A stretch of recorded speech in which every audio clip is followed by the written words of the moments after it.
Bonjour, comment Bonjour, vas-tu? ça va, très bien. Est-ce que tu pourrais te présenter en quelques mots? Oui, je suis Olivier Sénibrard.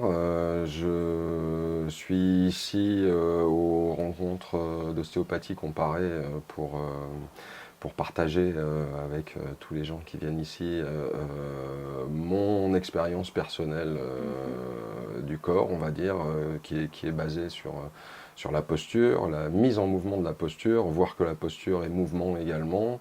Voilà, tout ça est basé sur un travail que j'ai pas inventé, hein. Moi, je me suis inspiré des arts de santé et des arts martiaux, plutôt de l'Asie, Quels effectivement. arts martiaux est-ce que tu pratiques? Alors moi, ma base est plutôt une base japonaise D'accord. avec l'aïkido au départ, le sabre et le bokken Mhm. pour prolonger ça, et puis un développement ces dernières années sur un art martial russe qui s'appelle Systema et qui a le mérite de refaire une synthèse très très ludique de toutes ces notions-là en D'accord. fait. Ouais, ouais. Et donc voilà, ici je viens dans l'idée. Moi j'ai fait ce parcours pour en tant que thérapeute arrêter de travailler avec de la douleur, de la tension et le Mhm. risque de blessure. Ça c'est la première idée que je viens partager avec mes amis ostéopathes et puis de voir aussi que suivant l'organisation du corps et suivant comment on conçoit le mouvement, il peut se passer des choses extrêmement différentes à l'interface entre la personne qui reçoit le soin et Mhm. la personne qui la donne, hein. C'est essentiellement ça le propos. Et quelle a été ta première expérience avec ça? Je veux dire, la première expérience, qu'est-ce qui t'a amené à t'intéresser à ça justement? Ah ben moi, ce qui m'a amené à m'intéresser à ça, c'est ma propre blessure en fait. Ok. À un moment donné, je me suis investi dans le massage thaï traditionnel. Que j'ai appris comment dire, à l'occidental de façon extrêmement techniciste, D'accord. voilà, dans cette approche où on va te dire tu fais ça, tu fais ça, tu fais ça, tu appuies à cet endroit-là, tu fais tel mouvement, et puis voilà, ça y est, tu sais faire. Et puis quand je me suis confronté à la réalité du terrain, quand je me suis mis à réellement travailler pour gagner ma vie avec ça, bah en fait, 2 mois après, je me suis fracturé un ménisque. Je pensais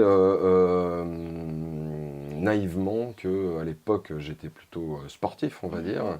que ma bonne forme sportive pourrait permettre de faire ça sans problème. Et puis je me suis aperçu que cette bonne forme sportive conçue dans une vision occidentale du Mhm. corps ne suffisait pas à faire ça et que les techniques que j'utilisais finiraient par avoir raison de moi si je ne remettais pas ça en question.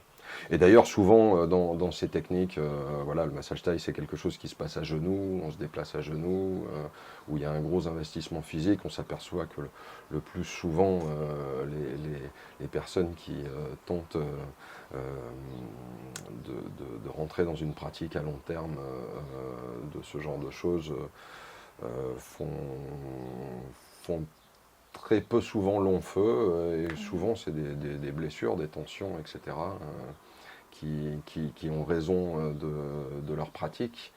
Et moi je me suis dit que non, il fallait persévérer et essayer de comprendre comment ça fonctionnait. Et en ça, du coup, les arts martiaux et les arts de santé, yoga, qigong, aikido, systema, etc., m'ont permis de comprendre ce qui n'existait pas dans, dans ma formation initiale Mhm. en la matière, hein, voilà, qui était une formation à une discipline asiatique, mais que toujours, voilà, en massage thaï, il y a des formations pour occidentaux, même en Thaïlande.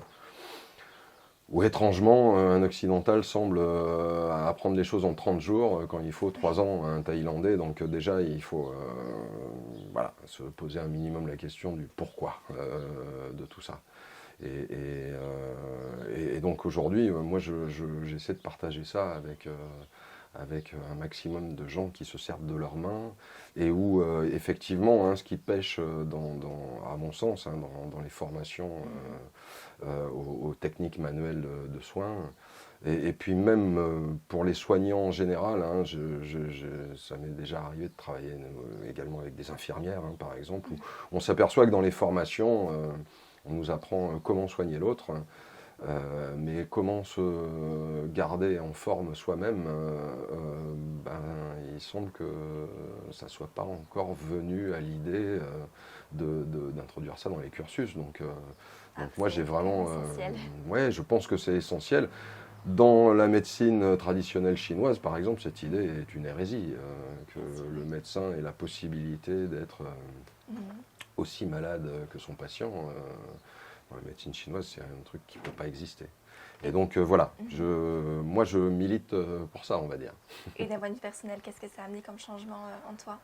Ah ben déjà des changements physiques en termes d'apprentissage de la Mhm. détente, de s'apercevoir que le corps n'était pas obligé d'être dans la tonicité extrême pour agir, que surtout ce que ça m'a permis c'est de décoder des croyances en fait, hein, où on s'aperçoit que l'utilisation du corps est très inféodée à nos vies, ce qu'on a vécu, quelle est notre culture, et que parfois il y a des choses qui nous semblent acquises, voilà, qui sont comme ça, et puis on s'aperçoit qu'il suffit juste de se déplacer un peu vers une autre culture pour s'apercevoir que ce qu'on pensait être une vérité première, bizarrement disparaît Mhm. en un autre endroit pour être remplacé par autre chose. Donc casser certaines barrières et s'ouvrir à C'est ça. davantage. Oui, c'est ça. Et puis je pense que du coup, c'est un petit peu ça qui génère la suite d'un développement plus en avant. C'est avant tout de réussir à faire la différence entre le savoir et les croyances, quoi. Ouais. Et je pense que dans les approches technicistes qu'on a aujourd'hui, on a peut-être un petit peu de mal à faire le distinguo entre la croyance et le savoir.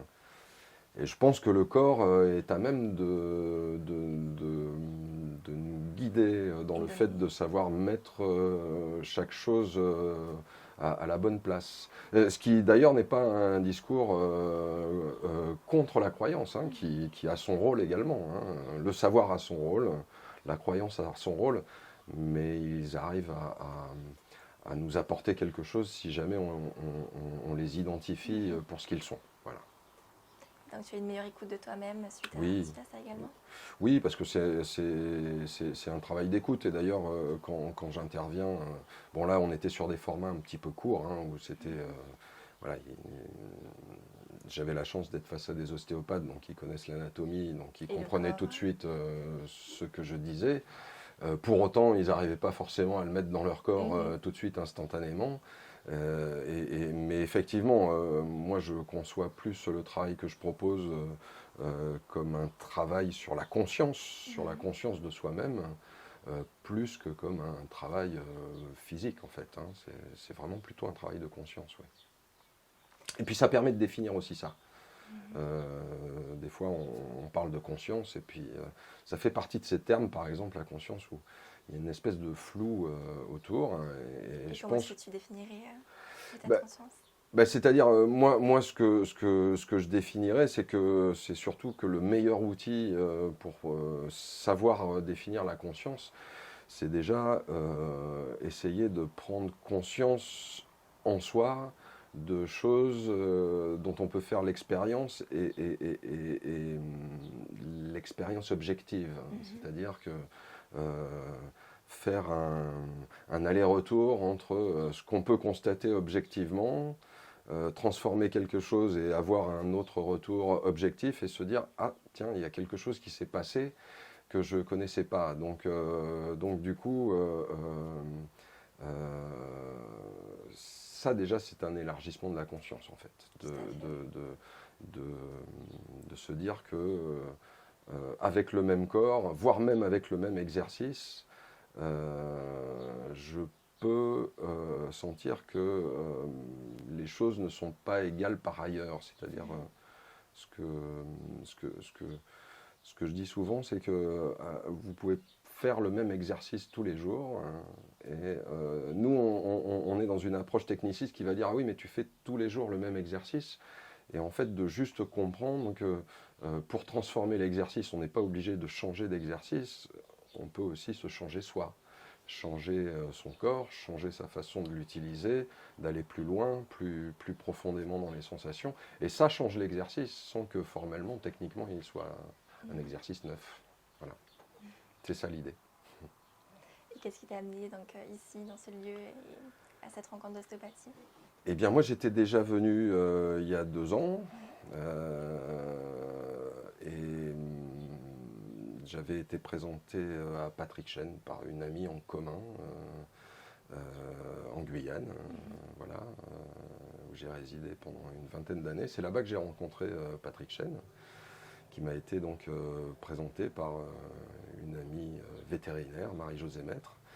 Et c'est comme ça qu'on s'est retrouvés en lien, et puis c'est comme ça que je suis venu il y a 2 ans la première fois, et puis cette année quand Michel m'a appelé pour dire est-ce que tu veux venir, tu veux intervenir, bon, j'ai- je suis toujours très très enthousiaste euh,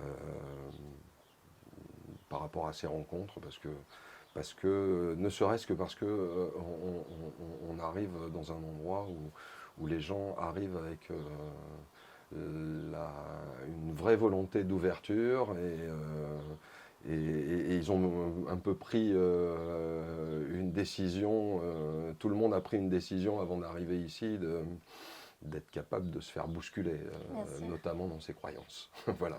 Et donc ça, c'est un cadre d'expression et d'échange qui est extrêmement agréable. Oui. Et trop rare surtout. C'est des clés qui sont essentielles à notre métier d'ostéopathe. Et C'est ça. je pense que ça peut amener plein de changements aussi dans notre soin. C'est ça, c'est ça. Oui, oui, puis après, moi je ne suis pas ostéopathe, mais je vois un petit peu quelles sont les discussions et les débats autour du métier, et que je pense qu'un endroit comme ça est très vitalisant pour le métier, a priori. En tout cas, merci beaucoup et j'espère te revoir très vite lors des prochaines rencontres. Ben, tout à fait. Je serai là au rendez-vous. Merci à toi. Merci. Au revoir.